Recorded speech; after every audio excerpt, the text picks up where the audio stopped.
Hey everyone, it's Rob Stanley with FeedbackWhiz and the EcomWhiz podcast. Today, my special guest is Tim Palladino. He's a serial entrepreneur. Tim, welcome to the show. Thanks for having me, Rob. So, Tim, I've actually known Tim almost a year now, and we met at a meetup, actually, an Amazon meetup.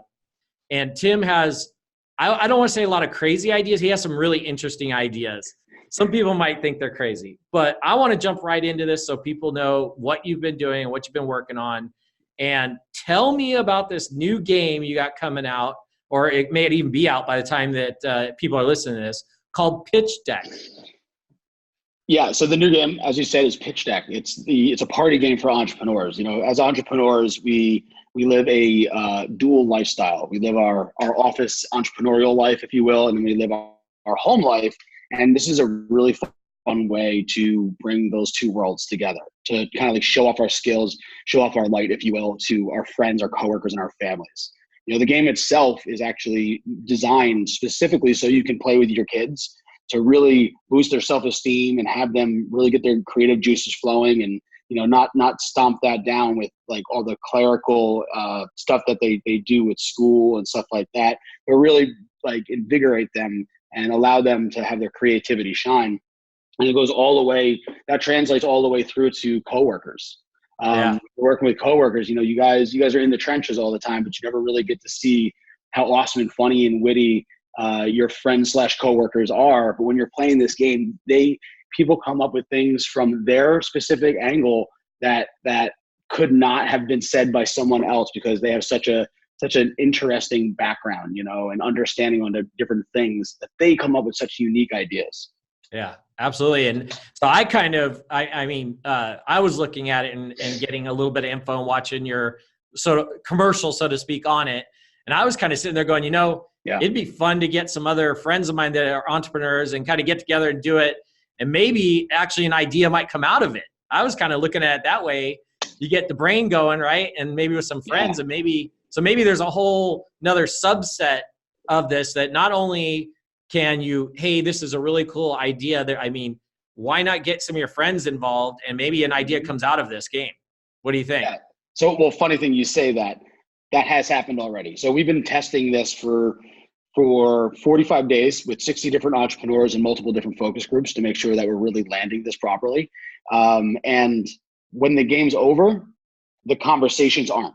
They continue on, and we see these things maturing. And on another note, now there's sometimes there's strangers, right? So I'll bring a couple friends, you'll bring a couple friends that haven't met each other, and now we see each other in a new light and see where someone peaks and say, oh, you know what? I don't have that. Let me have a conversation with them, because they might understand it. In the entrepreneurial world, we understand this is a team sport.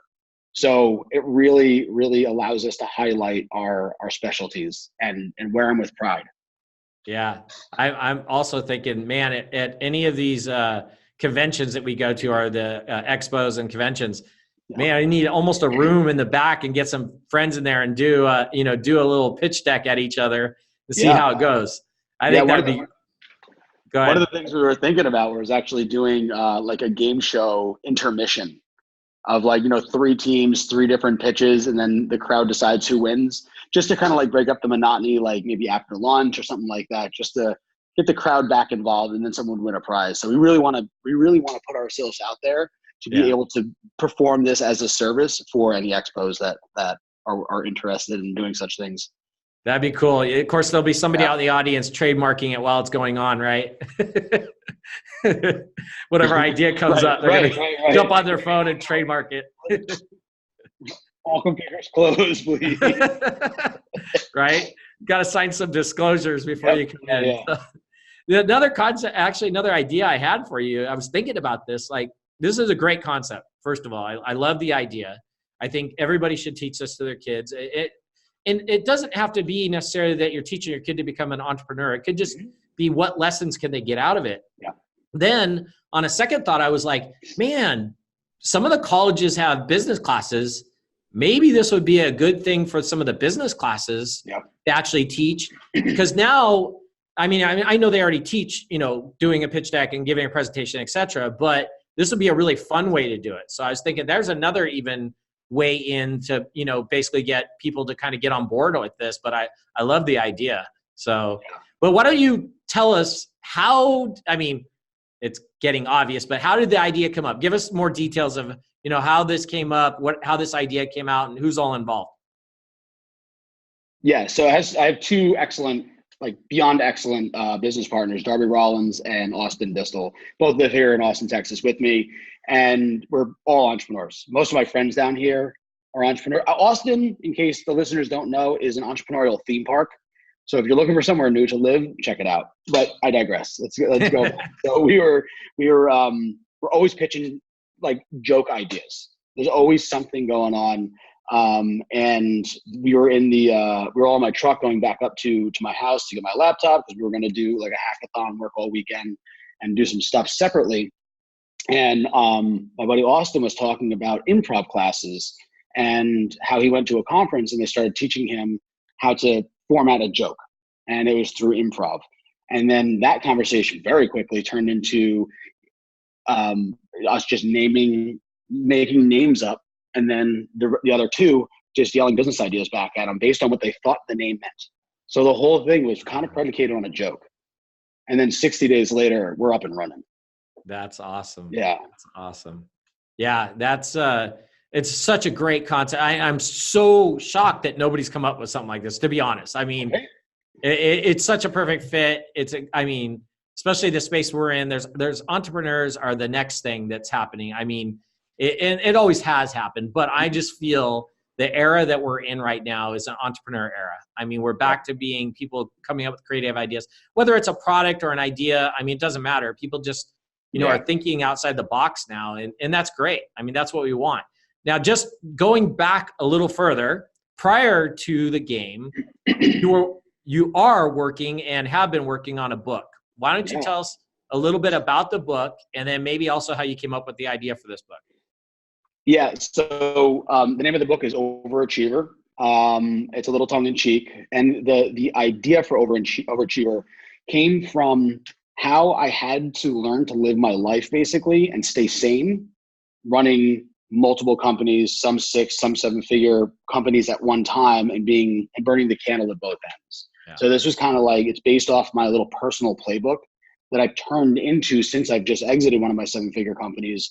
Since I've exited, it's how I've been teaching and mentoring, and then it turned into, hey, let's go ahead and do a book on this and shine some light on the other side of things, the not so sexy side of entrepreneurship that where discipline comes in, where the rubber meets the road, and how you can have fun.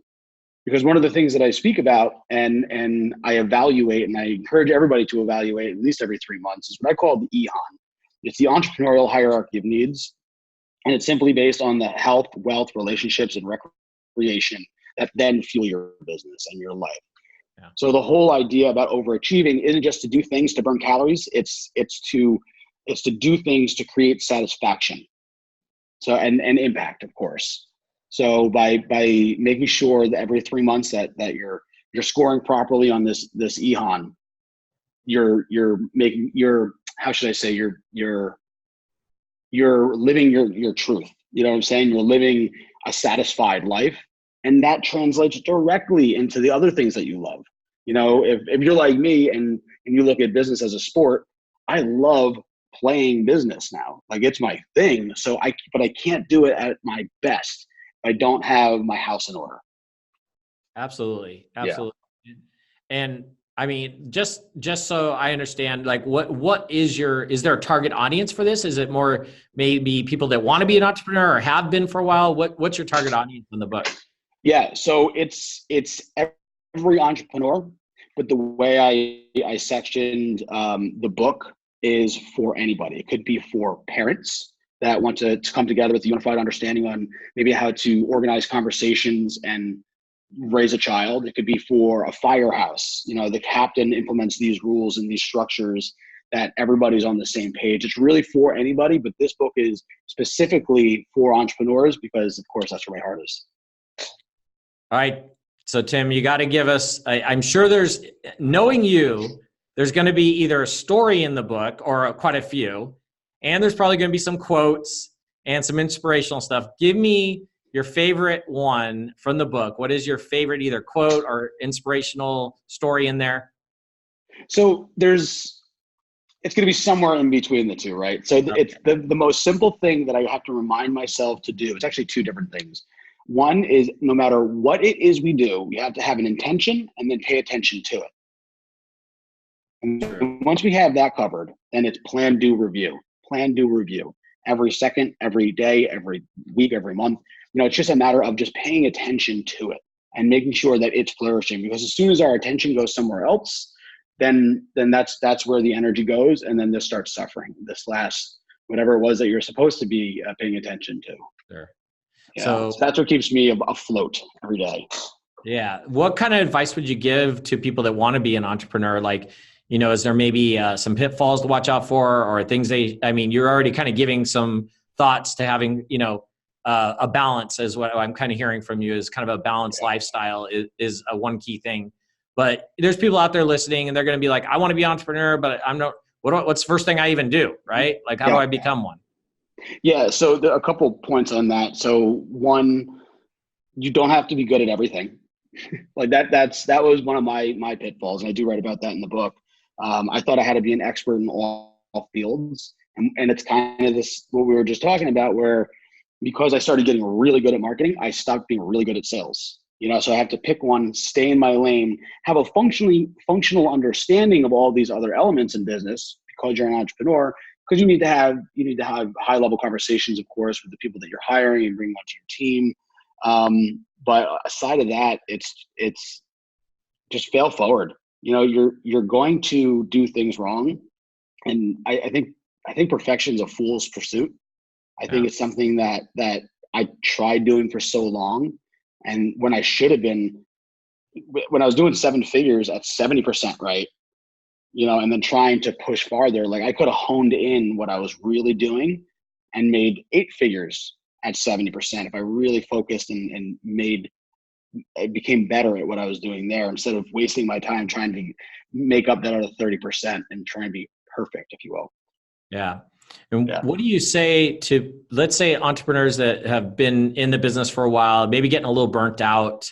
What do you say to them on maybe, what advice can you give them when they're kind of hitting that burnout area of being in their career either too long, or that business they're running too long? What do you think of that?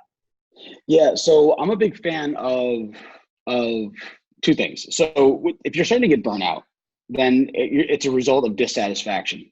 There's an imbalance somewhere, and get real with yourself. On my website, there's going to be they can go ahead and take the entrepreneurial hierarchy of needs kind of satisfaction survey. It's about 50 questions in the 5 different categories, and you'll see a visual representation of how you're actually feeling, because you're the one putting in the score, and then it spits you out a score. So what you need to work at. Maybe it's working out more because your health is suffering, or eating better. But it really gives you a nuanced view on what it is you're dissatisfied in, so you can then focus your attention on it. You don't have to focus your attention on things you're doing awesome already, but go ahead and really get like your data readout on what's going on in your life currently. Because we're moving at 100 miles an hour. Things are flashing left and right. We're getting texts and emails and this and that, phone calls.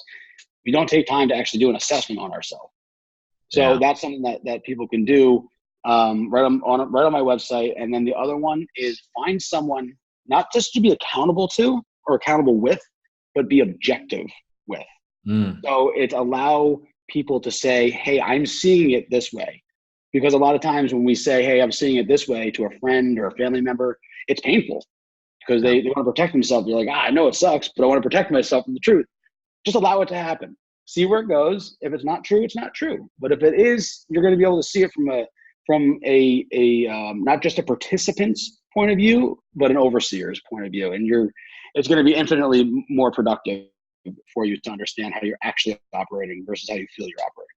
Yeah, I could not agree with you more. I mean, I ran my own company for 19 years. I definitely hit, you have highs and lows as you go through a business, and whether those lows are, kind of getting burnt out and then refocusing. But I mean, I changed my eating habits like 7 years ago. I started working out like a year and a half ago. And also I felt getting in a routine, like trying to stick on a routine, right? I get up in the morning, I work out, I have a schedule, I come in, I do certain things. Then I also like make sure I go to bed at an early enough time that I'm getting a good amount of sleep. Cause I mean, and I'm not saying everybody's got to do this or this is everybody's schedule. I mean, because sometimes there's things you're working on that you have to stay up a little later, but try to get back on that schedule when you can, because I feel like, you know, and I know from watching your videos that there's been times you've talked about this, right? Healthy eating, exercising, getting enough sleep. Those things are core things, even though it feels like sometimes, yeah, I should work 20 hours to get things done and sleep 4. Been there and done that too. But it's also one of those things that you just need that balance of, I feel like I get more done in an 8-hour balanced day than somebody might get done in like a 20-hour non-balanced day. So of course that's my personal opinion, but yeah, that's super important. And it's funny because as human beings, right, we don't live a super structured life because life happens, right? Life takes advantage, but we have to honor ourselves in a way where, so what I do, I had the first 3 hours of my day. They belong to me and no one else. I do learn, burn, then earn. So I learned something brand new with what I call mind priming. So I'll go on YouTube, Matt. I'll tell you what, I learned some stupid things just to get me in like the kind of like creative mode and get my mental juices flowing. I learned about how traffic lights work. If you ever need to take a nap real quick, just put that video on. But what it does is it gets me flowing. And then the next thing I go and try and burn as many calories as I possibly can, like 45 minutes to an hour. And it doesn't have to be crazy. You don't have to go do CrossFit. Just go for a walk. Do anything just to get the oil to temperature. And then I allow myself to earn. Then I know that I'm satisfied and I've hit my marks. Then I'm allowed to work. And I know that that's in my perfect world, but there's a version that I know that everybody can pull off. But take care of yourself first, because if I always say a better me for a better we, right? Because if I don't come satisfied to the meeting or to this interview that we're having right now, if I'm not on point, I'm doing you a disservice and myself a disservice.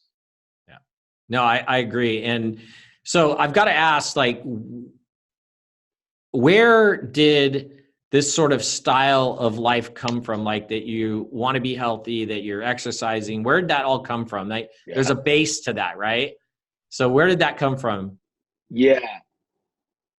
So it's like a hodgepodge of all the different lives that I've lived. Basically, I was a wild child. So But where'd you get the discipline, Tim? Where did the discipline come from? Just desire.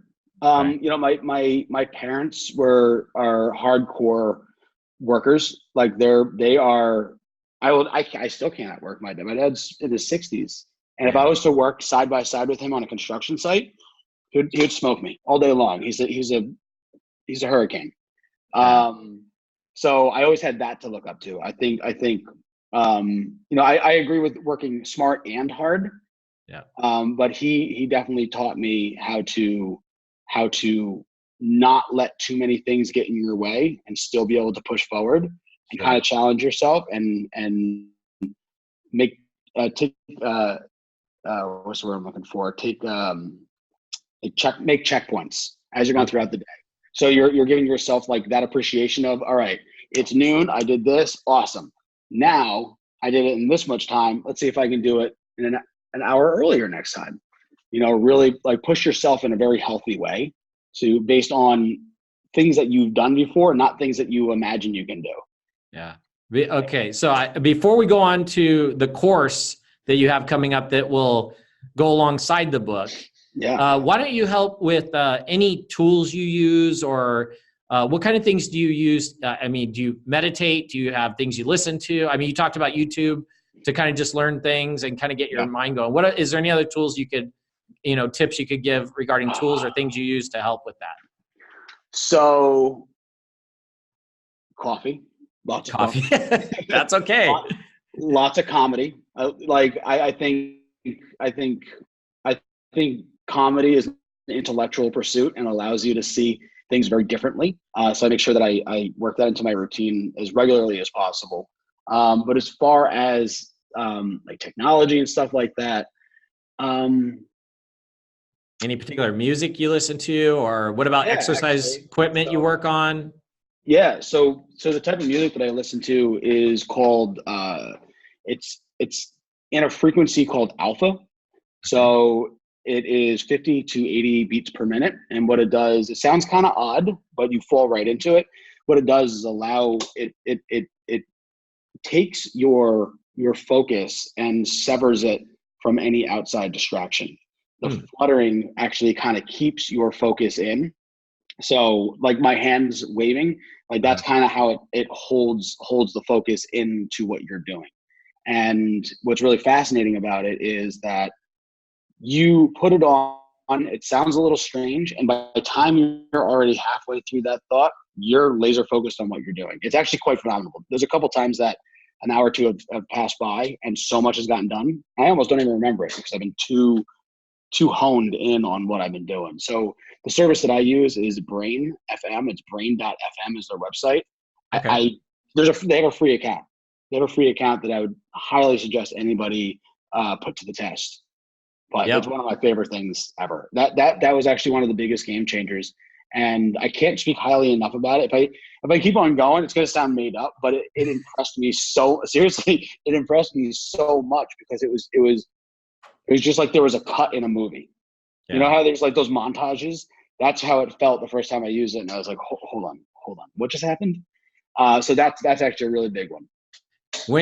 So I totally agree with you. My wife's been using that same exact one for almost a year now. So totally understand where you're coming from. When do you find the best time is to listen to it? Like in the morning and night, both morning, night?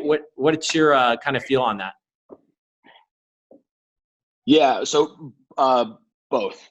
Right. Both, okay. So there is, so as humans, and I talk about this in the book too, as humans, our lives are put into a cycle, right? We have what's called the ultradian rhythm. So there's the circadian rhythm, which is a 24-hour cycle. But then in that 24-hour cycle, there's little pockets called the ultradian rhythms. They're 90 to 120 minutes apiece. And that's when you have a focus period that's then followed by a stress response. So you start tearing down.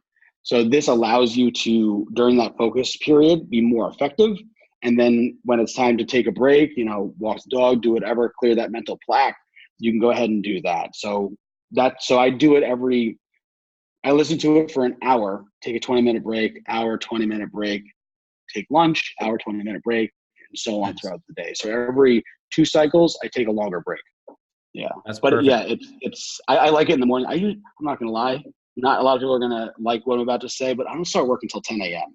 I get more done in a 6-hour day than I think a lot of people do in a 10-hour day, just because I follow simple rules of my body, and I focus. I'm not trying to light fires. I'm trying to build things. Yeah. And that's great advice. So the course that you're talking about that's going to go along with the book, why don't you tell us a little bit about it? I mean, you already kind of touched on it a little bit, but go a little more into the course and what it's going to provide. What am I going to get from it? Who's it targeting to? Yeah. So it's once again, it's going to be designed for entrepreneurs, but it really can be for everyone. So the whole course kind of lands at the end. We're going to start with a Quentin Tarantino film, right? I'm going to start at the end with this one.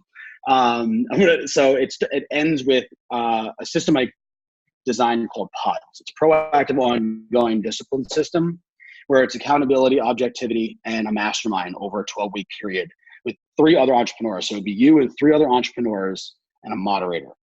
So we end there.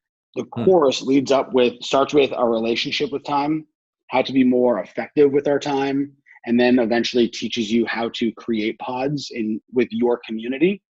And then if you want to join our pods program, then we have certifications, and you can go ahead and join us with that. Nice. That's awesome. And so Tim, I mean, I know you post a lot of videos, a lot of information. I mean, you're a motivational speaker to me. I mean, I watch your videos and I listen to things you say and posts you put up.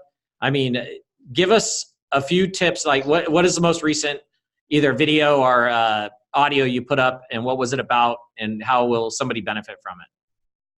Yeah. So there's been an overarching theme in my life over the last probably year since I sold my business, and it's about community. So one of the last things I posted, it was in reference to the game of pitch deck that we just created. Sure. And it's all about community. Since moving to Austin, Texas, that's why I've been hopping around, living in California for a little over a year now in Austin. I've been looking for my people, my tribe. And once you find them, it really escalates how you live your life and what you can put out into the world. So my last post was basically thanking everybody and honoring them for their individual gifts, and basically thanking them for having me. It's an honor to be surrounded by such brilliant and funny people. And it's sometimes we got to say that. We got to say that thank you for no reason. We just got to be like, I appreciate you. So it was one of those posts. Nice. Yeah. And that's just, you're barely touching on some of the videos and information you give out. I mean, I've seen a ton of videos that you do, and lots of great motivational. How do you come up with what you're going to talk about? Like, I noticed on some of the videos, it's like you'll go off on the random things, and then you'll go into like entrepreneur things. What is it? Just things you're going through at that time? Yeah. So I have the curiosity of a 5-year-old. Like I see things and I'm like, ooh, why? So, and when I notice myself doing that, I try and capture them the best I can by writing them down. I'm not so good at making the video right there, but I like to like kind of sit and strip down the layers. So I write about it as deep as I possibly can. So when I go from writing things down to a video, there's a translation that happens, right? So you think it, and it's in one language, and it has to get translated into written language, and it has to get translated into spoken language. So I have to kind of go through this process of like thinking all the things it could be, compiling it down, and then saying it out loud for it to run through these 3 communicative filters. And that allows me to really come up with the videos. So I can do it I get more excited as they run through. So I can do it in more concise manner. Nice. I don't want to waste anybody's time with a 10-minute video. I want to give them a lot of value and a little bit of time so I can keep on doing what I'm doing. No, I like them personally. I think they're great. So I want to know, so let's get to know Tim. So where did you grow up? What got you, what kind of businesses did you first start maybe? And what led you to selling off this business that how long ago did you sell that business? About 1.5 years ago. Okay. So give us what led up to that. Like start with, where did you grow up? Yeah. Upstate New York, about an hour and a half north of the city, depending on traffic, of course. In the Hudson Valley region. Absolutely fantastic. It's one of those beautiful places on earth, to be honest. And I've always been curious about business. It always struck me as this game. And it's really funny that I'm saying this out loud because that's how I live it today. But it's always been like this evolving game that's always been interesting to me because I grew up in a very entrepreneurial household. My great grandfather owned his own company. My father sold one of his companies. My parents had a video store. So I've always been around it. And so it seemed normal in a sense. And as I got older, I would host parties. I would do whatever I possibly could to just engage in commerce. Didn't always make money on them, but it was always the sport of it. I was making people happy. I was giving a service and then trying it again and licking my wounds and trying again. It was fun. From a young age, I grew up, and then my first business was picking weeds and like anything I can get my hands on. But then as I kind of got older, some of my business had a reverse e-commerce gold and silver buying company. So people would actually come in. We had to get it specially coded. People would come in and they would say what they had in coin form, because U.S. coins used to be gold and silver. and we would know exactly what they weigh because we had a database, and then we would compare it to the live market and make them an offer on the spot. And we basically we used the Gazelle model. Do you remember Gazelle, the website where you can actually sell your phone on it? They were kind of my inspiration for it because we were doing gold and silver buying events at hotels and with my brothers and stuff like that at the time. And I was like, there's a bigger audience out there. There's a way bigger audience out there. So we kind of manipulated how we did things and threw them online. Nice. Yeah. So, I mean, you name it, I've been involved. Real estate investing, construction, arts and entertainment, gold and silver buying. I mean, just about everything. And then each one is more fascinating than the next. I feel that I'm actually, when I retire, if that ever happens, I'm going to be an entrepreneurial anthropologist. I really just love the inner workings and the mindsets and how everything works in business of all sizes and types. Yeah, no, that's true. So what led up to the company that you sold? How'd you get it started, or where did it come from? Like, talk about that. Yeah, actually, that business, I was doing some work. I don't want to throw anybody under the bus. So I was doing some work and I was fired erroneously. And at 23, when you get fired, you think you know everything. So you're like, I'll just do the exact same thing they're doing and they have expertise in. Well, that wasn't the truth. I didn't know everything, to my dismay. And I built this, it was a contracting company over 10 years. Got some really big clients based on our reputation, and it just wasn't serving me anymore. It wasn't allowing me to do the impactful things that I want to do in life. So it was time to sell. Yeah. And that was the company that you exited, right? So after you exited that, like there's a pretty interesting story of how you kind of hopped around before you ended up in Austin and different ideas you came up with. Tell us a brief about that. Like what led to each of the areas you're at? What did you learn from it? You tried a few things here and there. Yeah. So the first spot was Berkeley, California. Definitely not what I expected. We were going to do San Francisco and like San Francisco proper.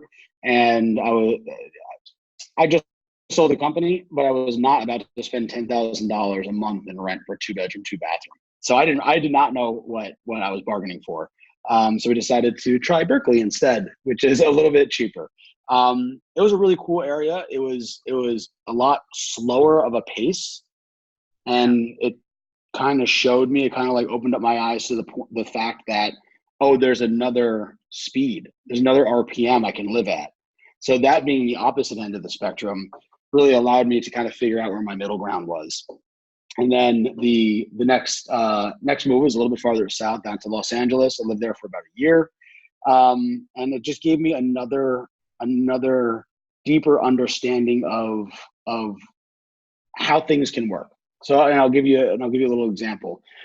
So I lived on the corner of Pico and South Hill, and right behind my building, there was a little alleyway, nothing special, but it was constantly filming for like CSI, these really rad shows.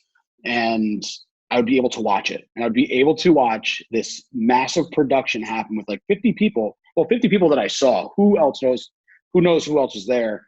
And just I really appreciate the how concise the swarm of people were. And when it was time to get something done, it was done so well. So really, that LA gave me a real big appreciation for music and movies, and the systematic approach to them. They're not just wild.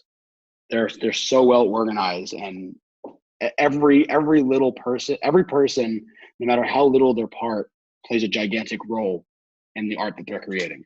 So that's what really like stuck out with me.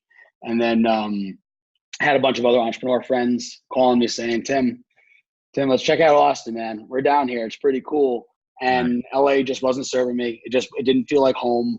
And now I'm here in Austin, and I wouldn't trade it for the world. That's awesome. That's a great story. So I'm going to say a couple things. So Tim is a very approachable person. Hit him up on social media for sure. Yeah. If you have questions for him, I really think you're not just, you're already a very big influencer, a life coach type of person. an entrepreneur that anybody could approach or contact. Tim's always there to give advice or help you if he can. Tim, why don't you tell people how they get a hold of you, tell them how they get a hold of the pitch deck game, and what do they need to do? Yeah, absolutely. So for me, my website is palladino.co. That's C-O, not C-O-M. You can find me on any social at let's try that again. At TD Palladino. It's Palladino. That's good for Facebook and Instagram. And for Pitch Deck Games, it is at pitchdeckgames.com. No, let's try that again. We're going to edit that one out. Yeah. Give it a pause for a second. We have a bunch of different socials. Yeah. Here, we'll start over. Let me go again. So Tim, that's a lot of great information. Personally, I think you're a great motivational speaker, an entrepreneur to people. Why don't you tell them how they can get a hold of you and contact you? Yep. So my website is palladino.co. It's Palladino.co. You can find all my social on there. If you want to go directly to my social, it's at TDPALLADINO. It's TD Palladino. And for Pitch Deck Games, you can go to pitchdeck.games, or on social, just type in Pitch Deck Games and you will find our mascot right now. His name is Rick Rock. Long story with that name. We'll get into that another time, but he's a unicorn with shades on. So there's no way you can miss him. That's awesome. Well, I appreciate you being on the EcomWhiz podcast. Thanks, Tim. Absolute pleasure. Thanks, Rob. All right. Please subscribe to our YouTube channel, and for more information, please visit feedbackwhiz.com.